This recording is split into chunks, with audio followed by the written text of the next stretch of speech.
여러분 안녕하십니까? 8월 30일, 8월의 마지막 거래일입니다. 선선하게 이젠 가을이 조금씩 느껴지고 있죠. 출발 성공 투자 후반부로 이어가겠습니다. 진행의 어이제입니다. 네, 진행의 전채린입니다. 그래도 간밤에 엔비디아의 주가 폭락세에 비해서는 뉴욕장 마무리가 나쁘지는 않았어서 조금 네. 편안한 마음으로 진행할 수가 있는데요. 원샷 통해서 뉴욕장 마감 상황 바로 살펴보도록 하겠습니다. 3대 지수는 전강 후약의 장세를 그렸습니다. 나스닥과 S&P 500 지수는 결국에는 장 막판에 엔비디아의 낙폭이 확대됨으로 인해서 이렇게 약보합권에 거래를 마쳤고요. 그런가 하면 블루칩 우량주들이 대다수 올랐습니다. 다우지수 안의 구성 종목 가운데 30개 가운데 대부분의 종목들이 오름세를 나타내면서 다우지수는 0.6%의 상승, 오늘 다시 한번 종가 기준 사상 최고치 기록을 새로 쓰기도 했습니다. 이렇게 시장이 그래도 견조하게 하단이 지탱된 채로 움직일 수 있었던 데에는 오늘 나왔던 한 가지 경제 지표가 작용을 했습니다. 미국의 2분기 GDP 잠정치가 발표됐는데요. 연율 3% 성장한 것으로 나타났습니다. 예상치와 속보치를 둘 다 웃도는 강력한 수치였고요. 이 부분이 침체에 대한 우려를 또 한 차례 지원해주는 모습이었고요. 그런가 하면 매주 금요일 이 시간 전해드리고 있는 주간 신규 실업보험 청구 건수 역시도 양호하게 발표됐습니다. 23만 1000건으로 발표됐는데 이는 전주 대비 2000건 감소한 수치였고 예상치 역시도 밑도는 수준이었습니다. 지금 미국의 고용시장 상황이 생각보다 괜찮다, 긍정적인 시그널을 보여주고 있는 것이 되겠습니다. 자, 그런가 하면 미국의 2분기 소비 지출은 2.9%로 나타났습니다. 1분기에 기록했던 1.5%보다 높은 수준이었습니다. 그러니까 소비 역시도 둔화되고 있는 조짐이 없구나. 역시나 경기 침체는 피해갈 수 있을까라는 희망을 조금 키워주는 이슈로 체크를 해보시면 좋겠습니다. 자, 오늘 대형주들, 특징주들 정리해봤습니다. 엔비디아의 주가가 실적 결과가 좋았고 또 자사주 매입까지 발표했는데 주가는 6.4% 하락세를 그렸죠. 그 이유는 뒷장에서 자세하게 살펴보도록 하겠고요. 애플 1.5% 올랐습니다. 시장을 지탱해줬던 종목이었는데 오늘 시티 측에서 애플을 AI 플레이로 가장 탑픽주로 선정하는 이슈가 있었습니다. 지금 AI 스마트폰 시장이 연율 78.4%라고 하는 아주 빠른 페이스로 확장되고 있는데 그 안에서 애플이 서빙할 수 있는 기능들이 아주 핵심적이라는 커멘트를 내놓고 있고요. 마지막으로는 후불 결제 대표주자죠. 어펌이 실적 발표 이후에 32%라고 하는 아주 놀라운 상승세를 나타냈습니다. 이것이 조금 더 주목을 받고 있는 이유는 어펌 같은 경우에는 올해 말부터 애플페이에 탑재될 거라는 뉴스가 얼마 전에 흘러나오기도 했었죠. 애플페이에 탑재되면 실적이 어느 정도나 더 개선될 수 있을까? 이런 기대감이 강하게 작용했던 것으로 풀이해 볼 수 있겠습니다. 자, 그럼 이제 엔비디아 실적에 대한 이야기를 좀 나눠보겠습니다. 사실 어제부터 계속해서 팔로우업하고 계시리라 믿는데요. 조금 더 한번 정리하는 차원에서 준비를 해봤습니다. 엔비디아의 매 분기별 실적, 매출을 보여주고 있는, 시각화하고 있는 자료가 되겠습니다. 이 엔비디아의 주가가 왜 빠졌는가의 측면에서 우리가 이 자료를 바라본다면 이번에 발표됐던 매출액이 가장 밑에 이 빨간색으로 표시된 박스가 되겠고요. 그런가 하면 이번에 비교군이 됐던, 그러니까 작년 2분기의 실적 결과가 이 박스가 되겠습니다. 그런가 하면 이 노란색으로 표시되어 있는 박스들은 직전 3개 분기 매출이 되겠고요. 이 위에 있는 작은 노란색 박스는 이 직전 3개 분기의 비교군이 되는 전년도 매출을 보여주고 있습니다. 자, 그럼 이 박스의 크기 차이를 보면은 매출이 어느 정도 성장했는지를 우리가 가늠할 수가 있는 것이죠. 빨간색을 보면은 딱 절반 정도, 그러니까 100% 정도의 성장이 일어났음을 알 수가 있는데 노란색을 봤을 때에는 못해도 한 2번, 3번, 4번, 그러니까 서너 배 정도의 상승은 있었음을 알 수가 있습니다. 지금 우리의 그 엔비디아의 매출 성장률에 대한 눈높이가 직전 세계 분기에 너무나 강력했다 보니까 300%대의 매출 성장률을 우리가 직관했다 보니까 100% 정도의 성장률로는 만족이 안 되는구나. 이런 결과가 좀 나오고 있고요. 그리고 3분기 가이던스에 대한 부분도 있습니다. 컨센서스에 부합했는데 문제는 가장 불리시하게 강력한 예측치를 내놓고 있었던 기관은 379억 달러까지 내다보고 있었다는 겁니다. 엔비디아가 제시했던 325억 달러는 이를 밑도는 수준이었다는 데에 대해서 투자자들이 조금은 실망을 하고 있다. 이런 평가들이 나오고 있습니다. 자, 그렇다면 최대 추정치에 못 미쳤다고 해서 엔비디아의 성장은 고점을 찍은 걸까요? 그것은 아닌 것 같습니다. 왜 그러냐? 비록 최대 추정치에 미치지 못하기는 했는데 성장률은 지금보다 높아질 것이라고 엔비디아가 전망하고 있기 때문인데요. 2024 회계연도 3분기, 그러니까 작년 3분기에는 엔비디아가 181억 달러의 매출을 달성했었습니다. 그런데 이번에 다음 분기에 대한 매출 가이던스를 기준으로 산출을 해봤을 때 내다보고 있는 성장률은 179%입니다. 그러니까 이번에 발표됐던 122%보다 더 높은 성장을 다음 분기에 내다보고 있는 것이 되겠고요. 이것이 보여주는 것은 또 무엇이냐? 엔비디아가 기존 제품, 그러니까 블랙웰 출하가 시작되기 이전의 호퍼만으로 이 정도의 성장률을 보일 수 있을 것이라는 자신감을 드러내고 있는 것입니다. 그런데 만약에 4분기부터 블랙웰의 출하가 시작되고 차차 세대 AI 칩인 루빈의 출하까지 나중에 반영이 된다면 더욱더 높은 성장을 계속해서 이어갈 수 있지 않을까라는 생각을 하게 되는 것이고요. 거기다가 더해서 한 가지 기대감을 또 자극하는 뉴스가 있었습니다. 우리 시간으로 새벽 4시 반쯤 오늘 발표됐던 소식인데요. 애플과 엔비디아가 오픈 AI의 투자 라운드에 참여할 것으로 보인다. 관심을 보이고 있고 지금 논의가 진행 중이라는 내용이 이 보도 속에 들어 있었습니다. AI 고점론을 불거지게 했던 한 가지의 주요한 포인트는 빅테크 기업들이 AI에 더 이상 투자를 안 하면 어떡하지? 라는 우려였는데 그렇지 않다라는 사실을 확실하게 보여주고 있는 뉴스로 여러분께서 해석을 해보시면 어떨까 싶습니다. 자, 그렇다면 마지막으로 오늘 반드시 챙겨봐야 할 뉴스들을 추가로 챙겨보도록 하겠습니다. 장 마감 후에 울타뷰티, 얼마 전에 워렌 버핏이 투자했던 기업으로도 주목을 받은 바가 있습니다. 실적 결과가 공개됐는데 시간의 거래에서 7%대의 급락세를 현재 나타내고 있거든요. 2분기 EPS와 매출이 기대 이하였습니다. 그리고 연간 가이던스까지 내려잡았다라는 점이 좀 우려감을 크게 촉발시키고 있는데 코스메카 코리아 등과 같은 종목들이 대표적인 울타뷰티 관련주로 부각받은 바가 있기 때문에 오늘 이쪽에서 약간의 쇼크가 나올 수 있다는 가능성에 여러분께서 주목을 해보시면 좋을 것 같고요. 두 번째로는 델입니다. 델이 AI 중심 서버의 핵심 제조기업으로 지금 아주 핫하게 부상하고 있습니다. 사실 이틀 전이었나요? 제가 그 힌덴버그 SMCI 숏 리포트 속에 델이라는 이름이 지속적으로 등장했다라는 이야기를 하면서 목요일 나올 실적 발표를 좀 관심 있게 지켜보시면 좋겠다. 이런 얘기를 했었는데 서버 부문의 판매량이 무려 80%나 급증을 한 것으로 나타났습니다.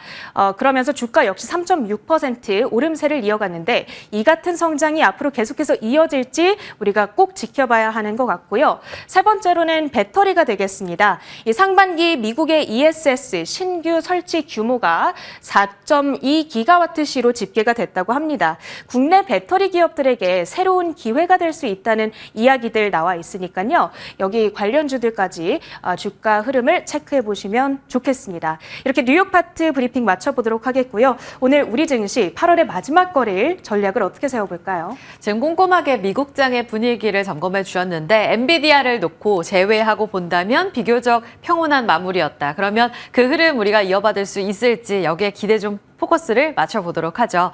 어제 우리 시장은 이미 어제 좀 문매를 맞았습니다. 시간의 거래에서 엔비디아가 크게 하락한 여파 때문이었는데요. 이 때문에 코스피가 한 1%, 코스닥은 0.85%, 무려 코스닥은요 8거래일째 하락하고 있는 모습입니다. 그리고 반도체 타격이 컸던 지수에서는 1% 넘는 약세로 마감이 됐다라는 게 핵심이었습니다.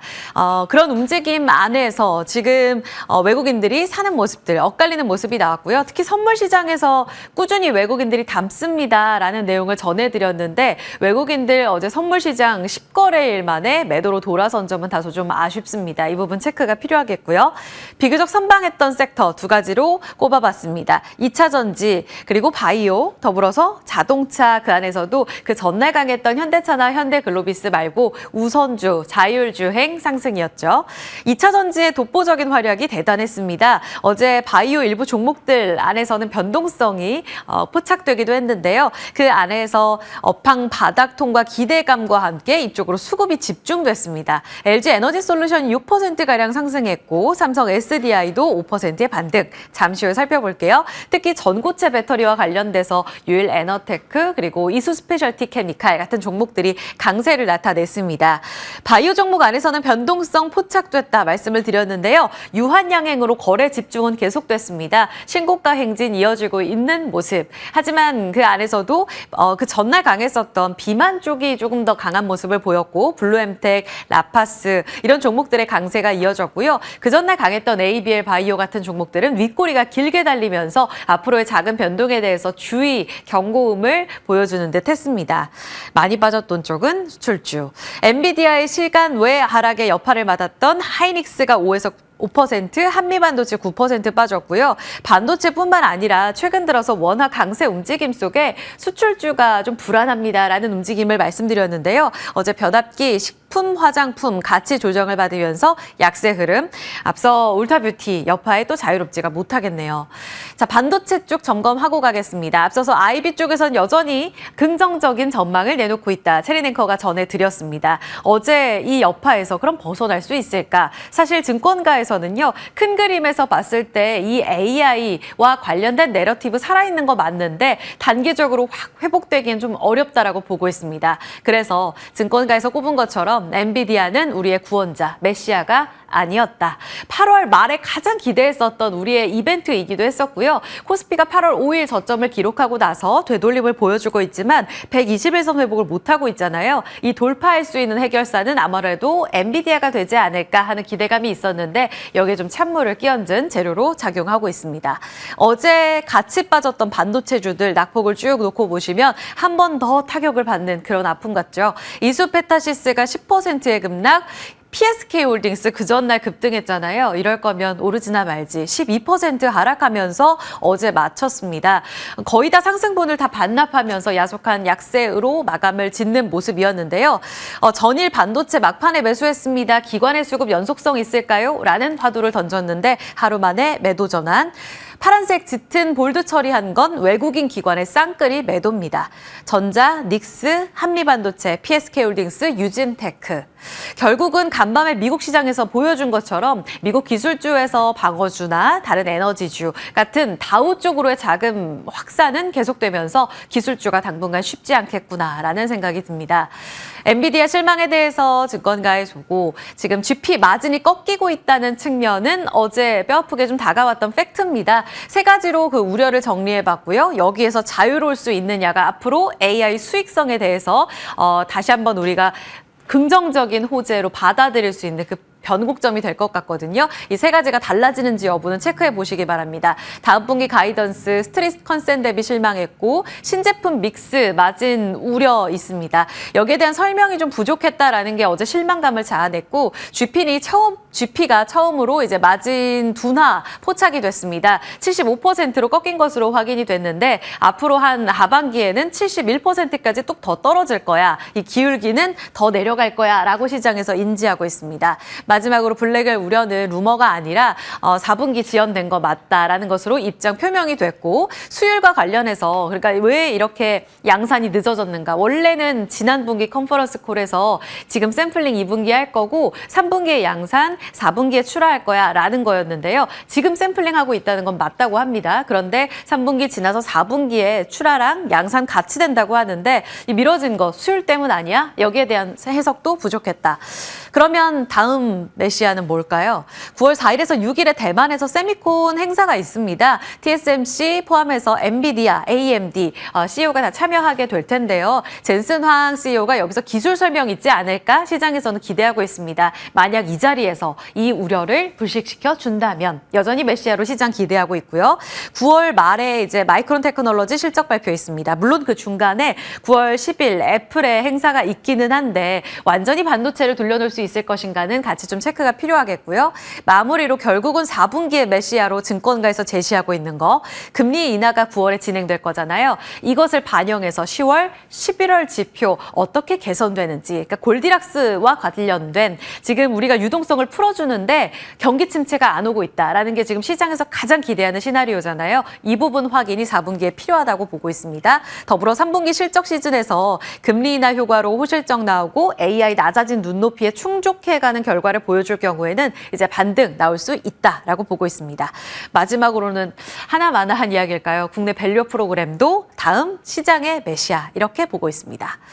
자, 계속해서 결국은 9월 IT와 관련된 이벤트가 있긴 하지만 10월, 11월에 앞서 보신 것처럼 메시아가 아직 한참 남아 있잖아요. 구원자가 등장할 때까지 쉽지 않은 시장 결과가 나오게 될 텐데 결국은 계속되는 이야기입니다만 종목 안에서 답을 찾자 증권가에서 이렇게 이야기를 합니다. 그래서 자금 순환에 더 민감하게 지금 촉각을 곤두세우고 시장을 바라보셔야 될 것 같은데요. 어제 저희가 개장 초반 분위기에서 짚어드렸습니다. 반도체 자금, 엔비디아 실망감으로 빠져나간 자금이 2차 전지 쪽으로 들어가는 모습이 확인이 됐습니다. 외국인이 지금 순매도한 상위, 이 자금이 2차 전지로 흘러들어가고 있다. 지금 LG 에너지 솔루션 어제 외국인 기관의 쌍끌이 매수 종목이고요. WCP도 마찬가지죠. 분리막 쪽으로 지금 바닥권인데 어제 외국인 샀습니다. 에코프로 BM도 여전히 바닥권의 움직임을 나타내고 있는데 포스코그룹, 삼성 SDI 이렇게 기관, 외국인 수급이 유입되고 있는 흐름. 어디까지 이어질 수 있을까요? 그러면 정말 업황 바닥과 관련돼서 통과하고 있다는 건 사실일까요? 혹시 핑계는 아닐까? 그러면 2차 전지의 대장은 계속 수급이 결정짓지 않을까라는 질문을 좀 던져봅니다. 어제 외국인들 기관이 적극적으로 담았던 LG 에너지 솔루션은요. 이미 수급적으로 강자 역할을 보여주고 있죠. 31만 원에서 39만 1,000원까지 올라오면서 무려 저점 대비 빠른 속도로 한 30% 가깝게 회복력을 보여주고 있습니다. 2차 전지 중 가장 빠릅니다. 다음으로 치고 올라오는 쪽이 어제 수급 들어갔던 삼성 SDI인데요. 저점 대비 21%의 반등 이렇게 움직임이 나오고 있습니다. 왜 LG엔솔이 더 빠르지? 지금 정리해봤는데요. BMS 그러니까 전기차 화재가 8월에 2차 전지 관련해서는 가장 큰 화두였었잖아요. 여기에서 봤을 때 이제 안전진단 소프트웨어 쪽으로 사업을 강화하겠다고 했던 LG엔솔이 대안으로 떠올랐다라고 시장에선 보고 있습니다. BMS 시장 안에서 이게 한 30조 원까지 커질 거라고 하는데 세계 특허 1위를 자리하고 있기 때문에 경쟁력이 있다라고 보고 있고요. 두 번째는 말씀드린 수급입니다. 8월 셋째 주 딱 19일부터 어제까지 집계하고 놓고 봤을 때 외국인이 가장 많이 사들인 코스피 종목은 LG 엔솔이었습니다. 수급은 재료를 우선한다. 여기에서 힌트가 있을까요? 세 번째로는 이익인데요. 이번 주에 저희 강동진 현대차증권 위원이 나와서 2차 전지와 관련된 내용을 집중적으로 좀 다뤘습니다. 이 내용 한 번 더 복귀해 보시면 좋을 것 같은데요. 3분기에 SDI보다 LG엔솔의 QOQ 회복력이 더 좋을 겁니다. 라고 이야기를 했습니다. 그래서 더 빨리 움직인 것. 게다가 연간 이익도 봤을 때 올해 대비 내년의 이익이 더 좋을 쪽은 엔솔로 확인되고 있습니다. 그럼에도 불구하고 SDI 쪽으로 강동진 연구원은 탑픽을 제시하고 있던데요. 그 이유는 두 가지입니다. 전고체 경쟁력. 이미 어제 보니까 국내 완성차 업체들 쪽으로 이 B샘플 넘겼다고 해요. 다음은 연내 C샘플 넘긴다고 있다고 하는데 C샘플은 거의 상용화 다름없다고 합니다. 정말 양산 이제 임박했구나라는 기대감. 그 안에서는 전고체 쪽으로 양산이 가장 빠른 SDI가 경쟁력이 있고요. 두 번째 이유는 각형 배터리에 대한 경쟁력입니다. 파우치가 지금 화재와 관련돼서 더 밀접한 연관이 있다고 해요. 그렇기 때문에 대부분의 완성차 쪽에서 이제 각형을 채택하려고 하는데 여기에서는 SDI가 경쟁력이 있다고 합니다. 어제 나왔던 GM과의 4공장 JV 투자 확정도 4공장부터는 1에서 3공장은 파우치, 4공장부터 각형 배터리 만들어낸다고 하거든요. 이 두 가지에 답이 있다고 보고 있습니다. 이익도 올해보다는 좋아질 거다. TP 참고해 보셨을 때 아직 여력이 높은 쪽은 SDI죠. 그럼 여기에 힌트가 있을지도 앞으로 연속성 체크가 필요하겠습니다. 공시 그리고 뉴스 리포트 엮어봤는데요. 공식적으로는 어제 이미 거래소에서 조회 공시 요구가 있었고요. 답변 나왔습니다. 주주의 마음의 소리에 조금 더 귀를 기울인 두산그룹 이렇게 표현할 수 있을까요? 두산밥켓과 로보틱스 7월 11일에 합병 추진한다. 오히려 밸류업과 반대되는 행보다라면서 굉장히 비판이 많았었는데요. 추진 공시 있고 나서 지금 계속 밀려있는 주가 그 흐름에서 철회 결정이 나왔습니다. 말씀드린 내용 안에서 반복해서 이야기를 들으셨겠지만 핵심만 정리해서 봤을 때 밥켓 입장에서 밥켓이 지금 많이 밀렸거든요. 지금 대주주는 이제 바뀐 지배구조 개편안에서 에너빌리티가 아니라 로보틱스로만 바뀌는 이벤트로 전환이 됩니다. 그리고 로보틱스 입장에서 봤을 때는 인적 분할 후에 신설법인 합병은 그대로 가져가요. 그리고 두산밥켓 끌어안고요. 인적 분할 주주 동의가 필요한 단계로 아직 남아 있습니다. 결국 핵심은 증권가에서 봤을 때 매수 청구 규모, 그러니까 과도하게 행사돼서는 안 된다라고 보고 있습니다. 두산밥켓은 지금 5만 원이 매수 청구가액이거든요. 이미 하회하죠. 42,000원대입니다. 그런 움직임 안에서 과도하게 청구될 가능성은 높지 않다고 보고 있고요. 국민연금 스탠스, 이번에 SK그룹에서 보여줬던 사례잖아요. 여기서 반대도 굉장히 예민한 변수로 작용할 수 있다라고 이야기하고 있습니다. 지금 합병 시너지 가 좋지 못하기 때문에 두산밥켓 TP 하향 조정 리포트가 나왔던데 어제 올랐던 로보틱스는 반등, 밥켓은 추가적인 하락이 계속 나오는가 여파 계속해서 체크가 필요하겠습니다. 저희 기자 개장 중계 때 전략 살펴드릴게요. 당잠사 브리핑이었습니다.